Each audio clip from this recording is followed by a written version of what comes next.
Hemen hotel honetan bildu gaituenak, zeruko hotelean be bildu gaitzala eskatzeko momentu alegia.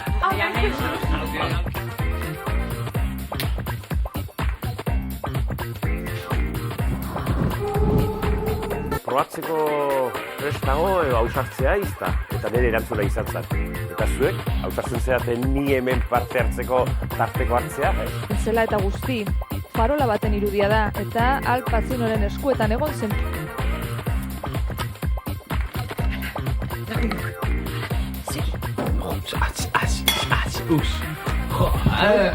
Kaixo lagunok, hemen gaude gure goen koktel berezian.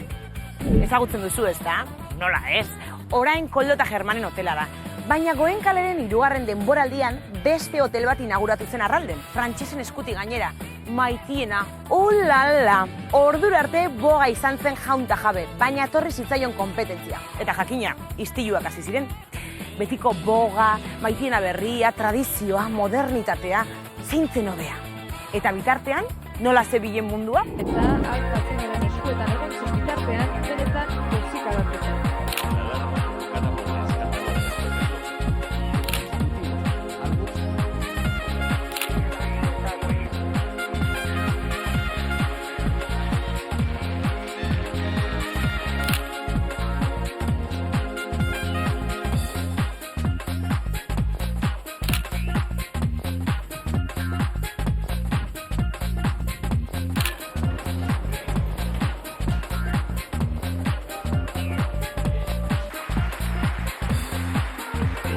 Bai, munduan gorabehera mordoa zegoen, eta Goenkaletzen gutxiago izango, noski. Maitiena zabaldu zuten eta glamurra ekarri zuten Arraldera, baina baita adurra ere. Eta bitartean, Boga eta Josemari ezinean, Amaia gogor saiatzen zen, baina handia zen konpetentzia. Eta gainera, Maria Luisa eri etxean genuen, ezin zien lagundu. Petra Amaiaren ama ere etorri zen laguntzera, baina ilun zegoen kontua. Ostatu bat zabaldu behar diten. Ostatu bat? Gure muturren aurrean? Eta noski jakingo duk norden jabea. Bai. Hotel kate frantses bat, antza denez. Frantsesak? Arralden? Bai. Eta frantses omen duk baita ere. Lanak ikuskatu. Eta inaugurazioa antolatzera datorrena. Eta gerente lanetarako hemen inguruko gizon bat jarri omen dute. Euskalduna? Bai. Eta esperientzia handikoa diotenez. Ostalaritzan ni baino esperientzi handigokoa kostako zaiok. Kitiko umean nintzunetik barra horren atzan egon nauni, Hizkuntza asko hementzakik, Hizkuntzek? My name is Josemari. I love you. Au revoir. Comment allez-vous? Ze usteu, Emma, besteok kokola garela, no te jode.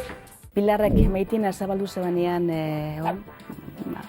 Goenkalen Arralden, moderno bat, edifizio moderno bat, Boga betiko taberna sarra.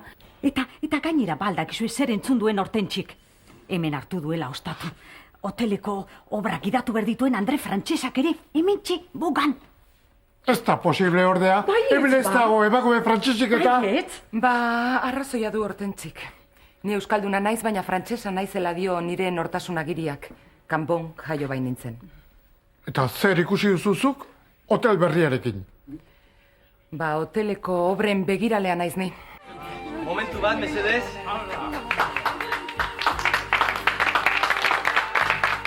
Jaun Andre agurgarri hau barkatu baina jainkoaren bedeinkapenaren unea heldu da. Hemen hotel honetan bildu gaituenak, zeruko hotelean be bildu gaitzala eskatzeko momentu alegia.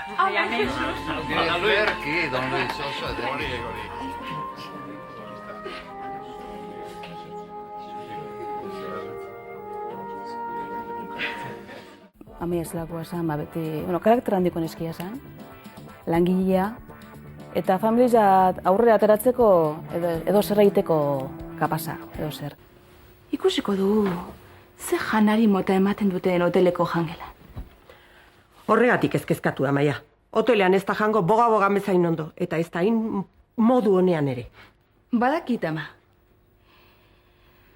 Horrekin enau bat ere keskatzen. Barbara, aktoria Barbara. Esan dutzen, investiga pixkatia Sebaskari mote pintzen da bena, hemen bere mailan ero jartzeko, ez? Momentu baten bidaltzen ninduen Maitienara menua espiatzen. Hola, kakazarra. Bai, arraintzopa, txipiroiak tintan, legatza eta betxuleta hundia. Zer? Arraintzopa, txipiroiak tintan. Seguru zaude hori jartzen zuela? Zuzu pentsatuko asmatu egin dudanik ez da. Nien noa berriro ara. Ez badezu sinisten, zoazu zeu. Ederto? Barbarakin, umetan hasi zen, ez dugu, eta oso lotzatik jazan. Ezean, bat petra baik etxen. Hain lotzatik jazan, eta inixi, eta... Ondo etxezean bere lana. Gero pusat koskortzen hasi zanean, akordatzen naiz, lehengo musua eta tokau jakon. Uste di Iban Garatekin zala, koño, orduan bai paseu zebala geizki.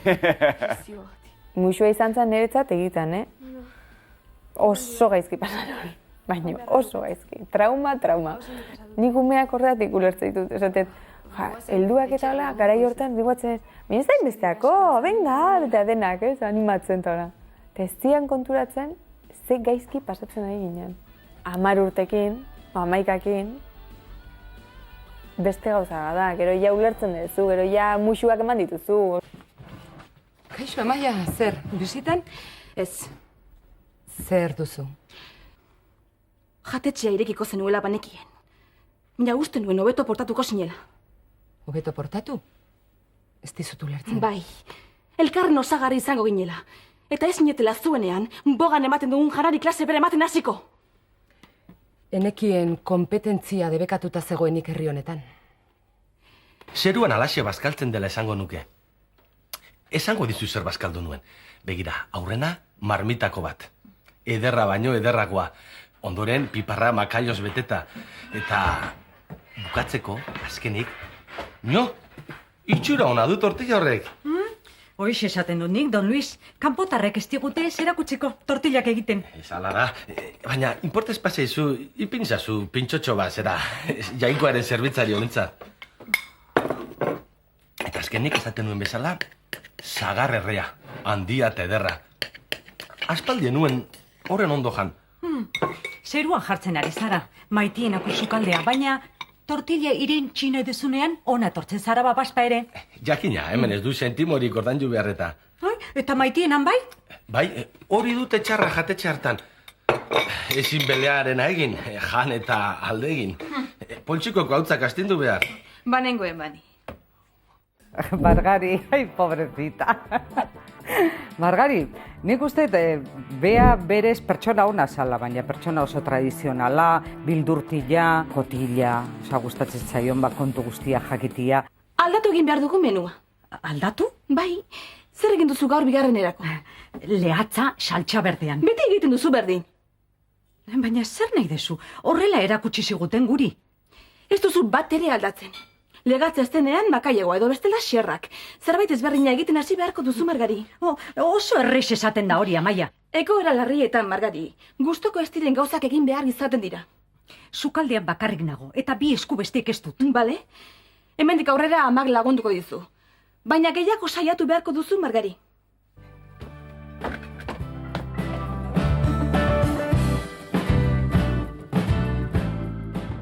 Zure hotelak kompetentzia zuzena egiten dio bogari.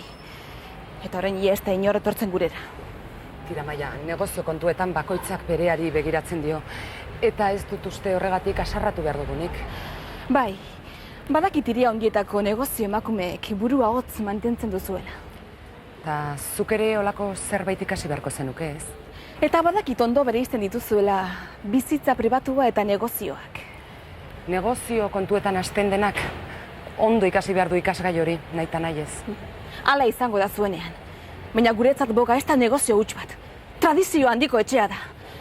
Eta bogak ondoa jotzen badu. Bogak ondoa jotzen badu, zuena izango da errua, eta ez beste inorena. Mainatan ibili beharrean, zergatik ez gara pentsatzen hasten. Aztertu zer egiten duzuen gaizki eta aldatu behar den guztia. Kompetentziari errua botatzea oso merkea da. Eta zu hori baino gehiago zinela uste nuen. Egun. Amaiak arrazoi du. Hoteleko jatetxea zabaldu dutenetik, gainberagoaz. Bueno, hotela nobedadea da.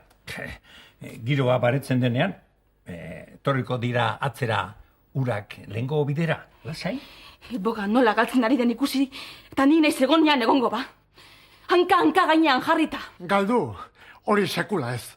Behar bada pixkat ahuldu ingo dun. Baina boga zarrak erro luzea ditin. Tradizioaren erroak. Eta indar berrituko duen berriro ere. Bai, azken juiziok egunean bai.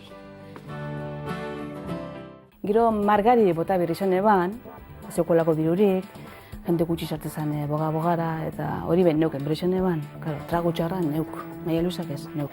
Eta margari hain zan, negar baten, gizagia. Inorrez da gurera etortzen, otorduak egitera, eta... Bai, baina bolara txar bada, maia dena pasakoa, lasai. Hemendik aurrera zugabe moldatu beharko dugu. Ze? Hemendik aurrera zugabe moldatzea erabaki dugula, Margari.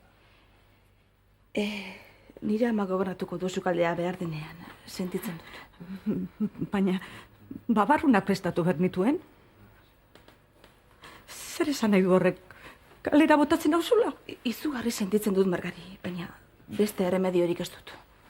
Pegadizoa didazu niri, Amaia. Itzegin aldezu Josemarirekin. Ez dut uste beha doz egongo denik. Ez da ni bakarrik hartutako erabakia. Osabarekin hitz egin dut eta bera ere konforme dago. Ez du sinesten. Behin-behineko neurria da, Margari. Bolada txarru pasa eta lana sortzen bada, berriz ere deituko ditugu. Ezin dut sinistu. Kale gorrira? Nik etxe honetan egin ditudan lanak. Eta zertarako? Hau alda zuen ordaina. Horrela ordaintzen aldia zuen.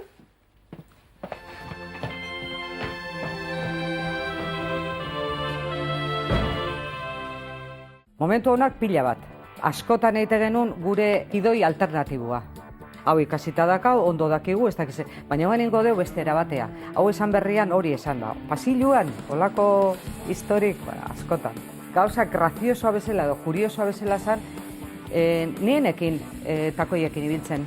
Osa, mutila bezala, ez? Hola, txi beti xapal-xapalakin eta hola, eta arantxak esan ziten behin. Ikasi berdezu takoiekin ibiltzen, zi.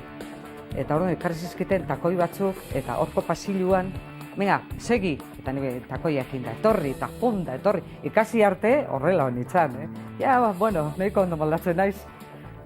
Taberna berritu beharra dago, goiti bera dena aldatu. Hori, zerua eskatzea dun. Estela, infernuko zuleragoa, Osaba. Gogor egin behar da apostu, Osaba. Inbertitu lehen gora itzuli nahi bada.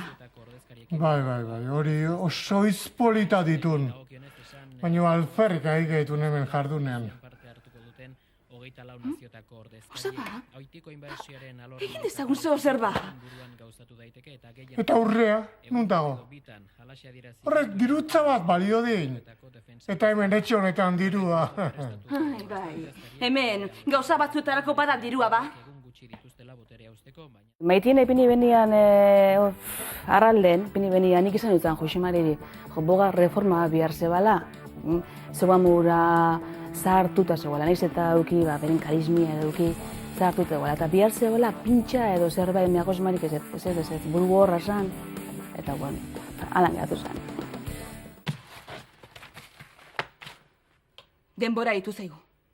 Zer ditun paper zahar hauek? Ibaekin ni naizela oso jaioa, paper kontuetan.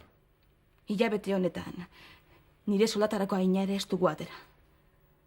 Eta zer nahi du nik egitea?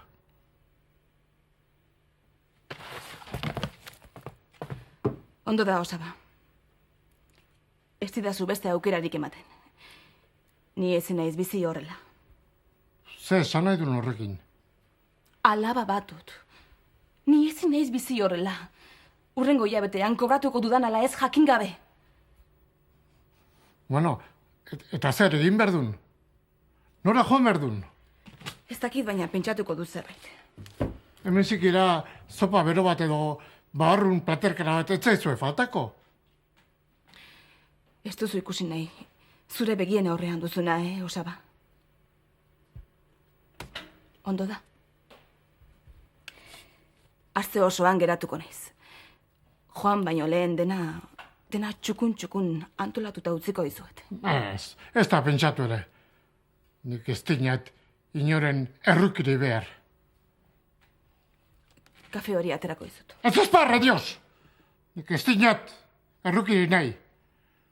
Nik ondasunak galduko ditinat, baina duintasuna hori ez dinat sekula ere galduko. Eta joan behar badun, oantxe bertan.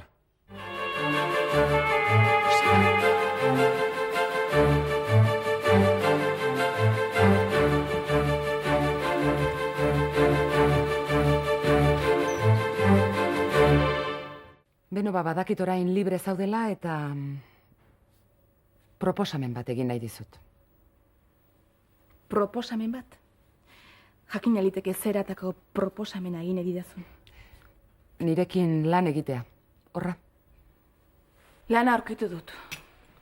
Eta horixe esatera etorri naiz. Nahiago nuen zuek nire ahotik jakitea mihiluze kontakatilu baten esanetatik baino. Haze hore gurea. Inor baino lehenago enteratu gaitun, hilanean hasi izela. Ta non aurkitu duzu lana? Maitienan.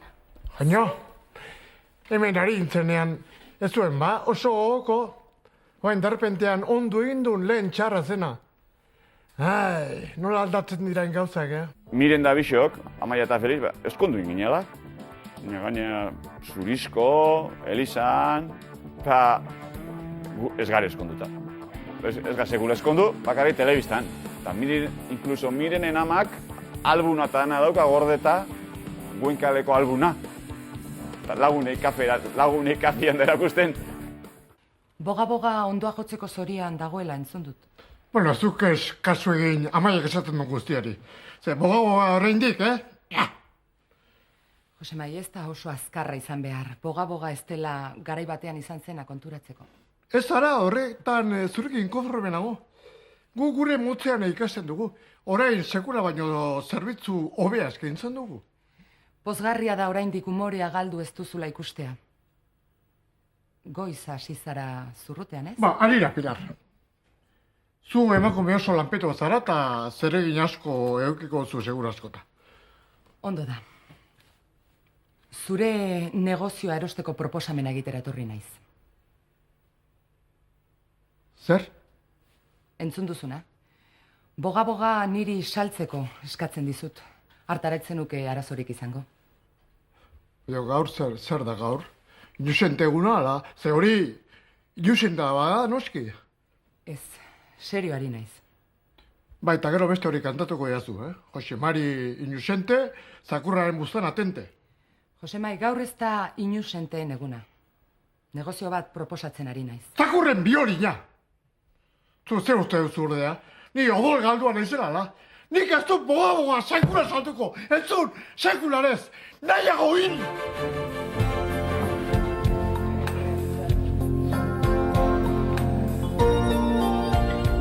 ¡Viva la República! Pilar, ondo altzaude? Ba, ez dakit. Ezin dut arnasa ondo hartu. Joan zaitez kanpora izi pixka bat hartzen, hon egingo izu. Utzi dena nire kontu. Zaketa ekarreko izut, bai? Eskerrik asko, Amaia.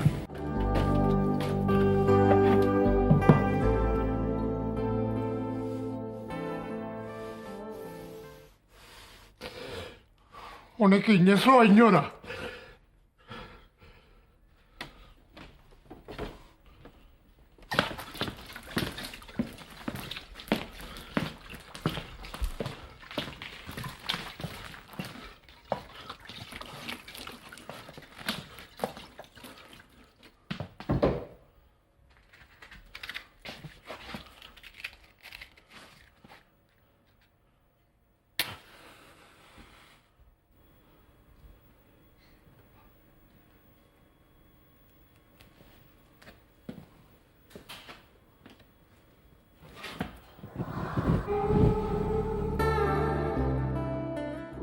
Pilarrek amets asko zituen buruan. Pentsa, bogan, burger bat jartzea ere okurritu zitzaion.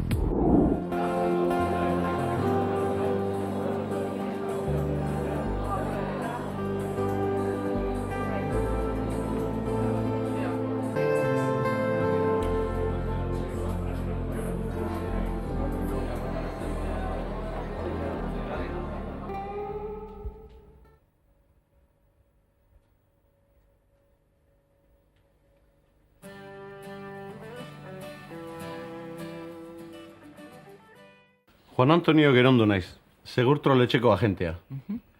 Boga jatetxekoek gurekin egina dute, aseguru poliza. Eseri zaitez. Eta zerbaitetan laguntzerik nahi? Ostiral gaueko zuteari buruz, galdera batzuei erantzungo bazenia. Bai. Bertan omen zinen ura gertatu zenean? Bai, neuk deitu nien suhiltzailei. Ba aldakizu nola piztu zen zua. Ba, nire eritziz istripu bat izan zen. Edari alkoldun botila bat lurrera erori eta apurtu zitzaion bera justu puru bat pizten ari zenean. Badakit, aseguru etxeko agentea zure gara etorri dela guardian. Bai, hementxe izan da bai. Eta badakit ez diozula benetan gertatu zena esan. Beno, istripu bat izan dela esan diot. Baina hori ez da egia. Bada kasualitatea ba, zu momentu hartan justu handi pasatzea. Biozkada baten modukoa izan zen. Aire freskoaren beharra sentitu nuen eta Goenkale barren abiatu nintzen. Eta orduan... Aiene, sua! Sua!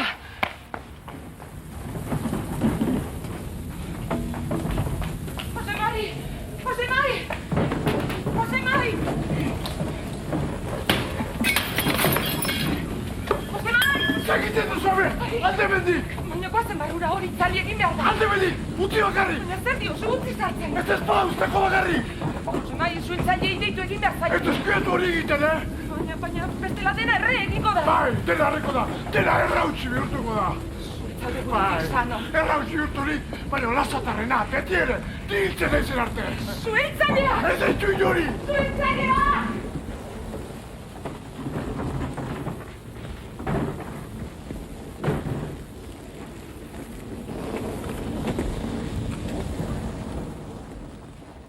Oraindik ez dut ulertzen nola egin zenuen hori, Jose Mari.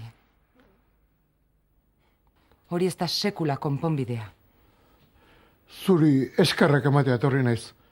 Zuregatik ez palitz, ba, aseguro etxekoek egia jagingo lukete eta orduan... Ez zenuke dirurik jasoko. Eta enuke boga berrizteko dirurik izango. Bueno, etxean posik. Ni teatruan hasi nintzen nian, nik aitxari izan nintzen nian teatrora dedikako nintzala. Antzertian joala, casting batero, proba bat egitera. Zeustan, ze titiritero soia, zetara.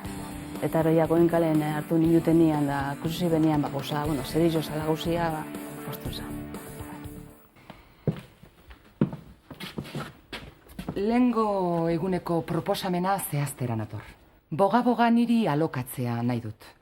Ala tabernak zuena izaten jarraituko luke eta diru polita irabaziko zenukete. Bat ere arriskatu gabe. Oso azkarra zarazu, zeure ustetan? Nik taberna aurrera aterako nuke. Nola? Boga zarra plastikozko taberna bihurtuz?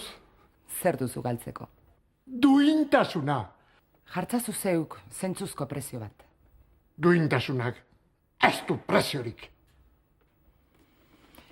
Ez dakit, baina agian aseguru konpainiakoak ez daude horrekin konforme. Agian txoritxiki batek esango balie sutearen gau bertan benetan gertatu zena? Zer esan nahi duzu, Pilar? Gauak begiluzeak ditu, Jose Mari. Zuea. Primeran geratu da, Lehengo moduan, igual. Leheno baino hobeto esan nahiko duzu. Aita aldaketatxo batzuk egin ditu, eta? Bueno. Aita eta, zuk zer deritzozu. Lehengo moduan ala orain hobeto dago. Gauza denak horrela, pintura emandako ponduko balera. Urte honetan fitxaketa berri bat egin zuen Goenkalek. Pertsona ezaguna, kirolaria eta plazagizona. Berehala integratu zen gure etxean. Ni kapitala jarriko diat, eta biok bazkide izango baituk. Eta enuke zer aldatu beharko? Lehengo boga izaten zaituko du? Zertako aldatu? Boga bat duen giro jatorrauduk berezitasurik ederrena? Gogoratzen ari Iñaki Eizmendikin lendabiziko sekuentziaietan eta gainabera nola esan zian, ez? probatzeko prest dago edo ausartzea izta, eta nire erantzuna izan zen. Eta zuek, ausartzen zeraten ni hemen parte hartzeko tarteko hartzea, ez? Eta gainera, aurreneko kapitulo haietan, sekuentzie bukaeran, esan eta gero hori zer da, lasai, hoi kongelatu ingo da irudi hori. Eta nik asarretut egin behar nuen, xamarratut zabota. Eta nek buruan kongelatze horrekin da egin nuen. Eta hola gelditu nintzen, da gero plato guzia parrez nire inguruan, ez? Eta, bueno, nik enekien zertan nebilen, zertan ari nintzen, eta gaina esango dizuet gauza bat. Nik uste nuen improvisatzea ona zela, eta injustu alderantzizkoa da, ez? Hortaz jabetzea, hori ikastea, kosta zait urte pila bat. Imanol, zer dela eta lagundu nahi diek? Ni arraldekoan nauk, boga bezalaxe. Eta etxe hau desagertuko balitz, diot puxka bat galduko genikek. Baina baduk beste arrazoi bat ere. Zein? Adiskidetasuna, Jose Mari. Adiskidetasuna. Bota zabosteko hori. Konforme bai, Manol. Bueno, Jose Mari pixko bat, Jose Mari zela tabernari gizona eta elkarrekiko mokoka hori, ez? Esan nahi dizut, ez dakit, behar bada bikote bezala urte asko zituzten, nik orain ja baditut bizitza realean desente, eta oan gehotak gehiago ulertzen dut, ez? Elkarrekiko, bueno, nik hau ingo dut, eta Nikola ez, eta Tori eta Pipa nola ibiltzen ziren elkarrekin, ez? Bi kafe, Xabier. Bai.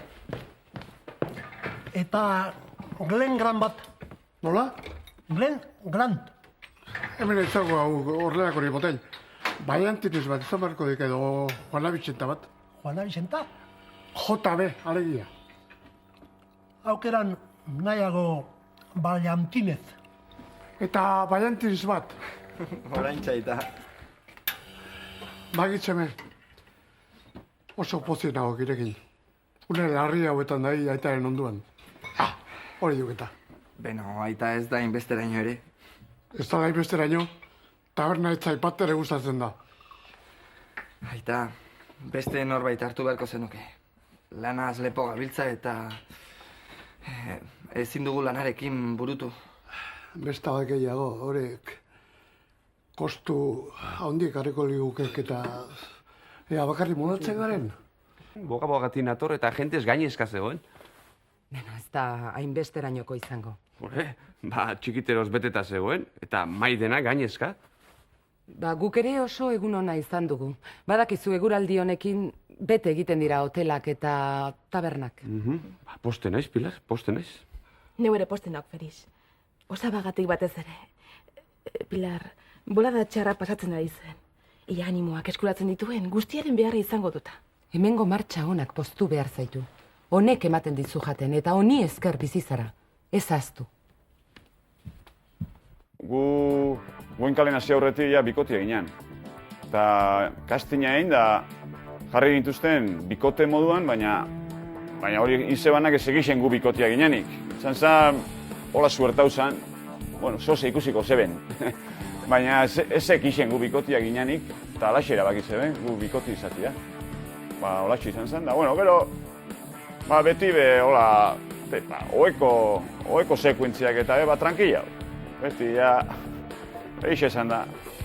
Gaztetan da oeko sekuentziak eta beti onja ez. Onja ofizioekin errez etxitxut. Toka bezkeo, musu eta errez etxitxut. Ez daukat inungo... Baina, koño, lehen gaztetan beti ardura gehitxu hau.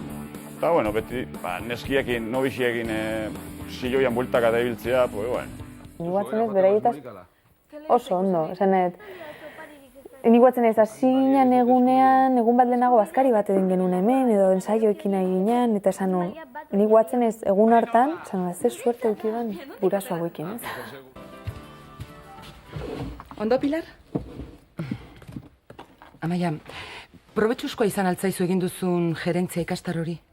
Oso probetxuzkoa. Nekienak ikasi dudana kontutan hartuta, bapo nago. Ez dute zeren beldurrik.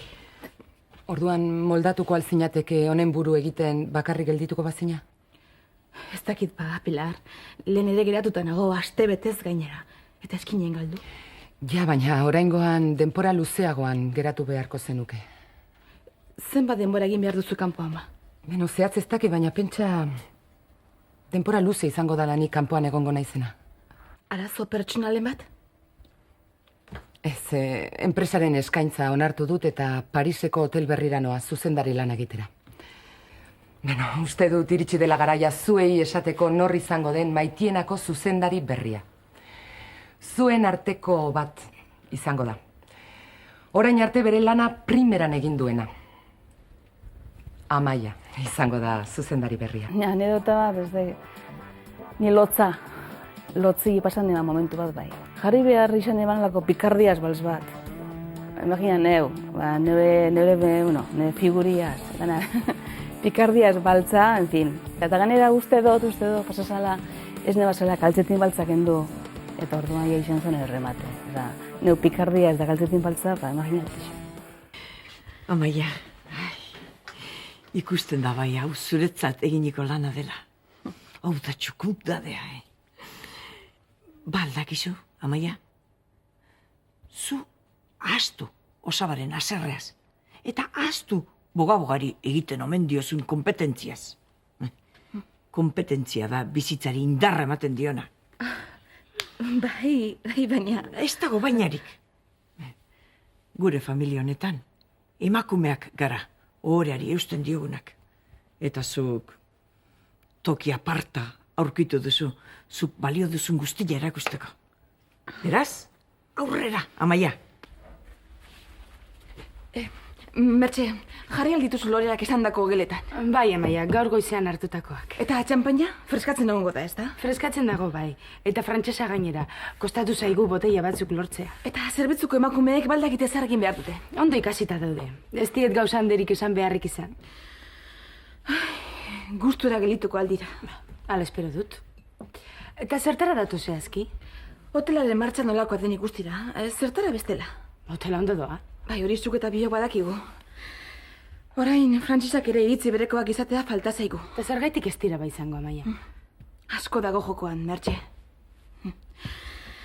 Nire kargua haien esku dago. Goenkalen hainbeste momentu ona ondiraz. Nik esango neuke da norbera gustora geratu da momentu bat. Ez dakit, eta bestiak eskertu badotzu, ero bentsa sentitu badozu bestiak eskertzen dutzuela, hori dela honena ez.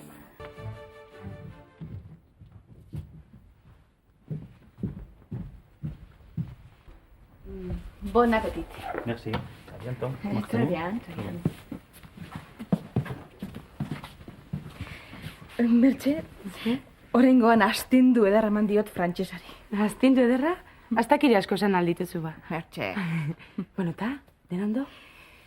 Bueno, pozik daudela iruditzen zait. Bueno, eta hauek noiz arte geratuko dira? Zaudela sai, Mertxe. Bihar bertan dira joatekoak. Eskerrak. Bihartik aurrera arnaza hartzen hasiko gara berriro. Mertxe, oso pozik nago zurekin, benetan. Badagela bat ikusteko moduan, ba? Guazen, ba. Tira, ba, guazen. Lehenengo pisuan dago. Dotoreak. Hormetako koloreak ondo lotzen dute, bai, kortinakin eta ohe gainekoarekin. Benetan? Ui, Amaia, zu badakizuen naizela zurikerietan ibili zale. Horrexegatik nago harrituta, ba. Oraindik ez duzu akaitsik aurkitu. Barkatu izeba. Bai? Bai, orantxinoa, bai. Izeba, momentu batean irten behar dut, segitu atoriko naiz. Amaia, lasai, ez ibili presakan niregatik,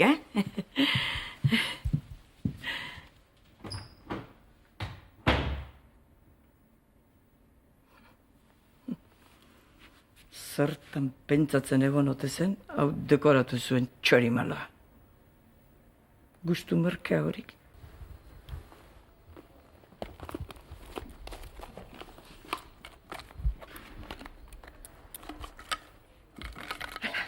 Lagunok, segi, eta zabaldu bazter guztietara.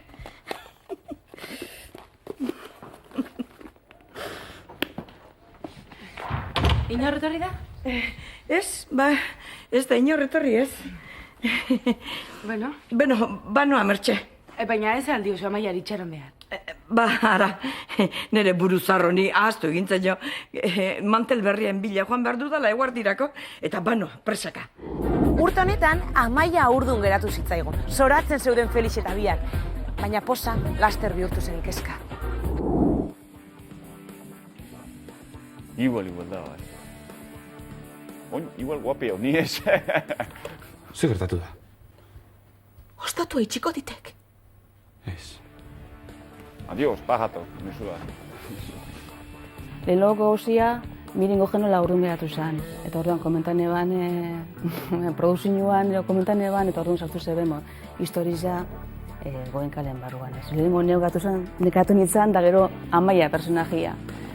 Eta bueno, horregon zan trama bat, bai eskietatik erori nintzen hotelian, eta gero proba bat egin eta agertzen zanan, ba, igual sindrome de Down zeukala, eta pixkat, bueno, disgustuk genduan hor, eta jo dana, bueno, konpondu zan, jaio zan goio, eta ondo, dana ondo bukatu zan, bai. Bestelako gai sozial bat ere izan genuen. Gure Hortentsi eskuluze zizitzaigon. Bai, ez zarete gogoratzen, kleptomanoa bihurtu zen. Zen tentazioa, Ba, zoratu zuen Don Luis. Hortentsi, jana aldezu zerbait. Urdai espiko pixkat ateako izut?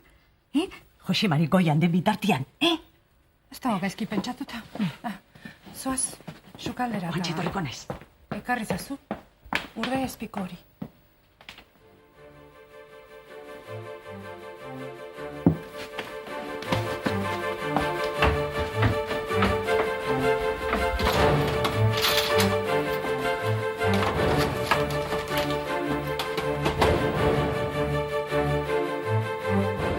Bolara batean, Hortentsik lapurretan egiten zuen.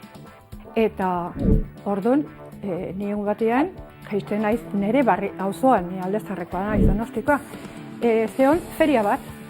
Eta hasi nintzen behiratzen, eta non, posto bat zeukanak, artea manta bat, eta dana gainen jarrita, alde hemendik! Hemen ez dago ez zuretzat, alde hemendik, hala! Osea, pentsatzen zuen, bueno, ni Hortentsi nintzala, eta lapurretan arituko nintzala, eta ez baino, hau zer da? Hori gertatu zitzaidan. Kuriosua da oso. Arrazoi bako lapurra. Bai, gainera balio gabeko txirtxileria lapurtzen du. Sendatzeko moduko alda. Zuk esaten duzuna badu bere izena. Kleptomania esaten zaio. Horixe bera pentsatzen nuenik. Bogaren eta Maitienaren arteko lehiak puri-purian jarraitu zuen. Gabezo morroak hotelean eta negozioa kolokan. Eta noren eskua zegoen guztiaren atzean? Jakina, Maria Luisa ezagututa, etzen ez ezer egin gabe geldituko. Eta maltzurkerian, ez zegoen irabaziko zionik.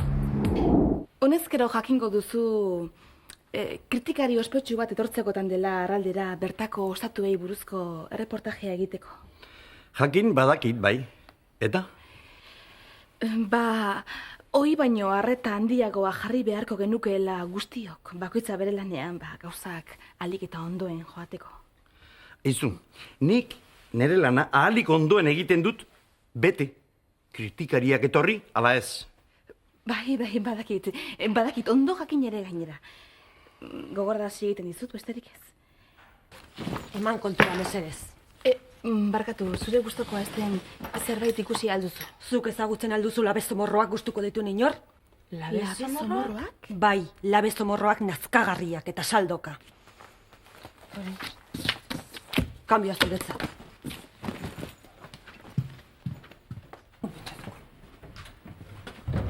Arratsaldeon.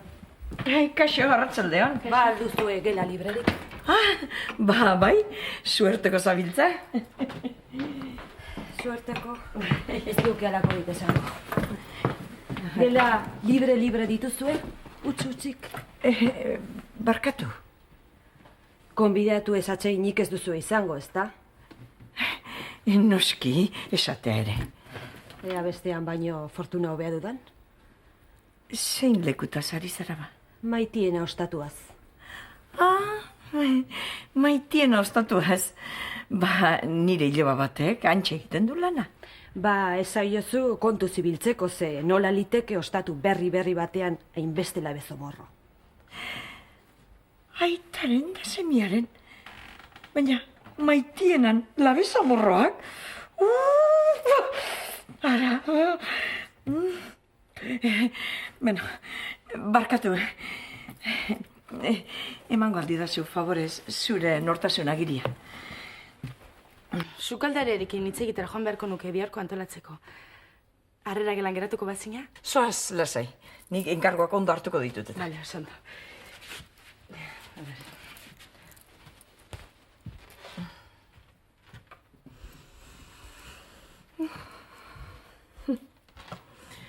Traste ulertuko duen kristorik ez da jaio oraindik.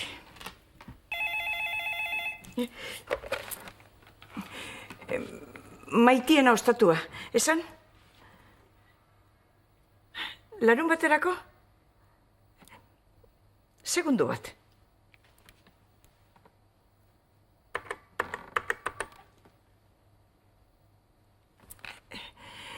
Sentitzen dute, Anderea, baina ez daukagu lekurik.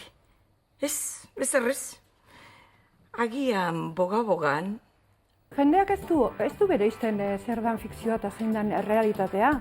Semaforo batien gelditzen zea, aldamenean emakume daukazu, eta zorri, irrifarren, kaixo hortentxi, eta zegoz, eta ezagiz eta argia pizten da pasatzeko, eta, bueno, gero arte.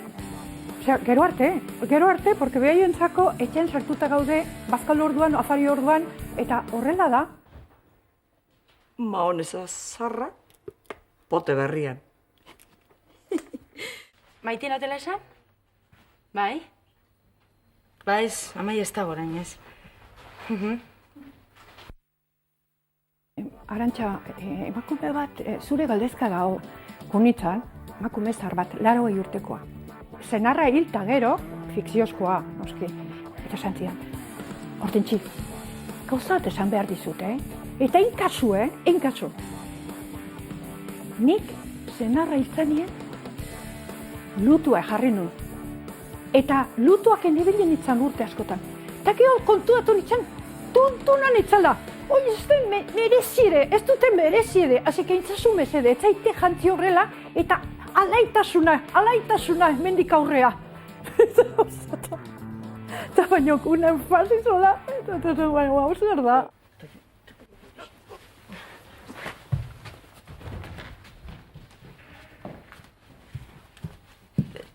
Zer gertatu zaio? Ba, ez dakit, lasa zegoen gurekin. Eta zer zuen ba? Ba, tripako mina, esan du.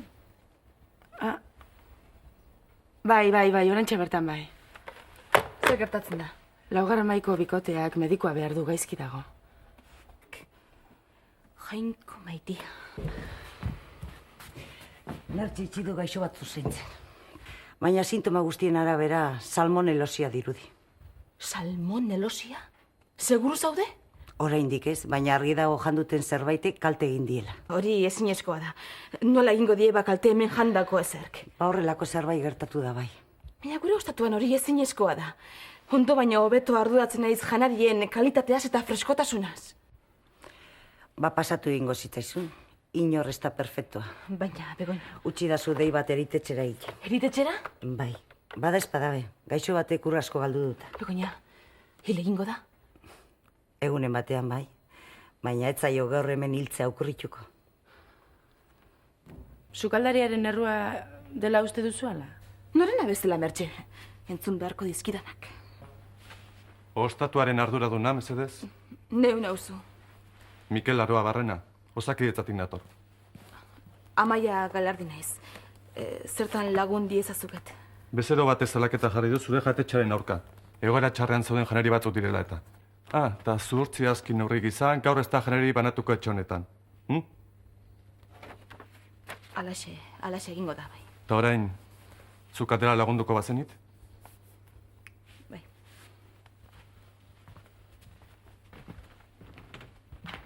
Zin dut ulertu. Barkatu? Ez dudala ulertzen maionez apote hori, nola iritsi den ona. Guk ez dugu marka hori erabiltzen, ez da, Mertxe? Ez, zeuk ere ikusi duzu. Biltegian pote guztiak marka batekoak dira, eta hori bakarrik marka horretakoa. Bueno, baina ulertuko duzuen nik frogak hartu behar ditu dela kontuan. Eta maioneza ontzi hori hemengo sukaldan topatu dut. Hala ez. Nik baimena ekarri arte ez da janeririk zerbitzatuko Maitiena ostatuan. Halaxe egingo dugu, bai. Ia laster argitzen den kalamitatea guztia. Zu lasai, Amaia. Badakizu, frantsesak beti frantses. Bai, baina frantsesek agintzen dute maitienan. Orain kezkatu dira, baina berehala ahaztu egingo dira, ikusiko duzu. Ez dut uste, Izeba. Zer eta dozen erdi babezero frakak eskuetan zituztela joan zirelako. Sekule ez zait beste gertatu. Baina Amaia, denbora gutxi daramazu honetan. Baina Izeba, hemen ere egon ez lanean. Hemen lan honetan hasi berria. Bai, baina hau boga da? Familiako negozio bat? Ai, errezago kontrolatzen dira hemen gauza guztiak. Baina kontua da bentzat, jente gutxiago etortzen hasi dela maitienara. Bai? Larriago da hori. Eta oraindik ere gauza bat esango nizuke. Esan lasai. Izeba, nik esango nuke, maionezan marka hori ez dugula sekula erosi. Eta barrukoa beste inork utzi izan baluan? Nola beste inork? Tira, Maia, tira. Zuk pelikula asko ikusi dituzu, hoxe izango da dena. Jun ginean, grabatzea Bilbora. Eta jun ginean, naiz akordatzen nola jungo ginean, igual autobusez, o bat ematekin kotxian, o lo que sea. Bueno, grabatu genuen, da hola, eta bueno, nola jun berdezue herrira eta hola, eta patxulas, no da. Autostopean jungo gea. Eta autostopian, bai, autostopian jungo gea. Eta egin genuen autostop. Gelditu zigun tipo bat, eta gero, hasi ginen gure kaxa, hitz egiten da. Sí, pero es que, erdalduna santipua, eta sí, es que no, tenemos que recogerle a un amigo que ha estado trabajando con nosotros, pero tiene piedras, y hitz egiten nahi ginen, peruren nahi buruz, eta gu, hitz egiten tipua dana moskeatuta gurekin, esan, izaten da situazio bat ola extrañísima. O sea, que tipuak esango zu, hartu ditut ni abek, eta están como chotas totales. Zer gertatu da? Pasa ginago? Nortzen? Nagusietako bat. Frantsesek bilera egin omen diteke. Ta? Hitz egingo dugula lasaiago bihar, baina... Baina? Felix, erabaki ditek. Ostatua itxiko ditek. Ez.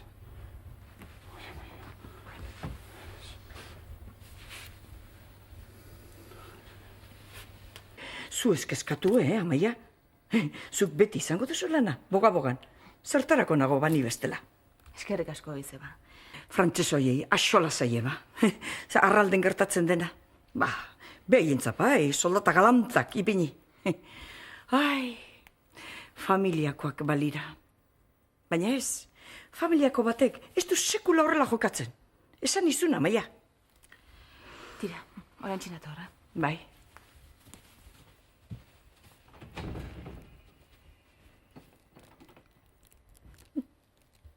Hotela iztea nahi espadugu, Felix. Irten bide bakarra zaguk. Gu geu egitea hotelaren kargu. Langileen esku usteko prest daude? Baina, izen mundutan biziaiz, Felix. Inorkestik ezer doain ematen. Langilei saltzeko prest zaudek. Hori izan zidatek bintzat. Ez zagon gaizki? Hombre, nik uste dute maita garritxa zala. Kalian bentza gentiak erreakzioak, beti be positibo, eta... Gero gainera, Maria Luisape matxaka hotxen inuan, Imanolepe bai, matxaka hotxen inuan, repartuan da, mutikoa, beti gizkia bilauan, labia eman da, ez tolagata, beti behan du abil, ez dakize, beti tanen ostixak hartzen, ez? Eta orduan, horretxepe, biktima izatiak, gentiak nire alde jartzen zeon, ez? Aitona, ez dakit ezkon bidaiatik bueltan hemen jarraitzeko moduan izango oten izen. Ja, eta zu zer egingo zenuke gustura? Gustura. Amets egin ezkero esan nahi duzu? Egin amets. Gustura... Ostatu erosiko nuke, Aitona. Negozio ona dela iruditzen zait. Zer ari nahiz ametsetan. Bueno, gaurik beltzena, egun sentiaren bezpera izaten da, Amaia. Bai, hala izango da, bai. Baina alferrik. Nork egingo dio aurre alako kreditu bati. Zarrerako dirurik ere ez dut eta. Bueno, tira, astu oraingoz gai horretaz, Da utzi oso egun sentiari bere bidea hartzen. Maria Luisak esaten duena, Jainkoak badaki... Eguna, zein ordutan argitu. Anekdotak, kojuan itzan, ez? Feliz kojua zan. Baina, kojua zan hasieran. Zaitxi, gero, holako presaeka montatzen ginen grabatzen zan, ez? Behin, astu ikat kojotxia. Eta, bueno, urrengoan berriz kojo. Eta alako, urrengoan mauzte unero berriz be astu. Botan, harrikoskorrak eta sartzen, traba etxeko. Claro, nahi barik akordatzeko. Ez tein izan akordau biharra. Bera, bakarrik akordau dein, baina alabe. Ekao, ez izan berri repetidu danaz, ja urrengoa, esto kojoen. Azkeniak kendu ineban, poliki, osatu izan Felix. Ankia luzetu jakon, eta bixia parien jarri jakon. Joan urtean izan ginen bastandarren biltzarrean, eta jendea, gazteak, orduan izango zituztenak 10 urte. Etorri eta, Hortentxi, zurekin argazki bat ateatzea bai. Izugarrizko sorpresa. Nik ikusten ditut izan, baina ume hauek oso umeak zian ni bukatu nunian goinkalen. Gogoratzen zian eta ilusio batekin. Que la fama perduda.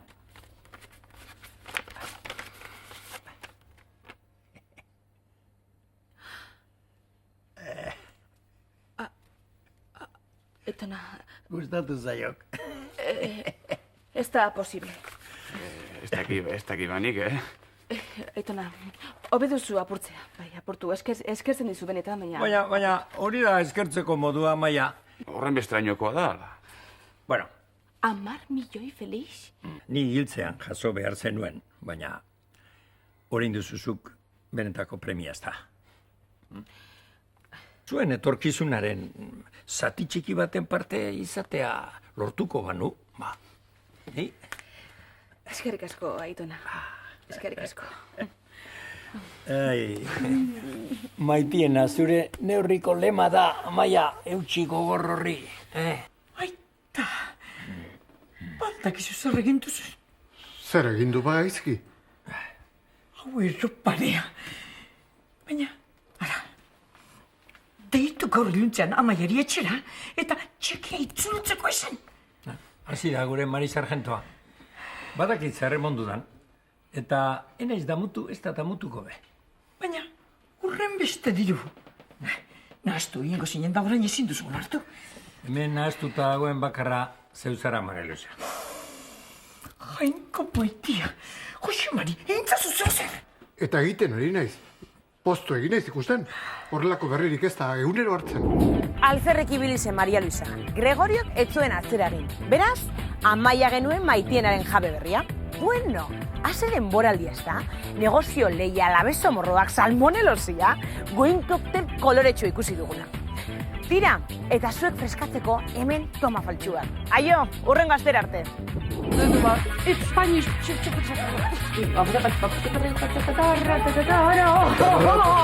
Padarrue!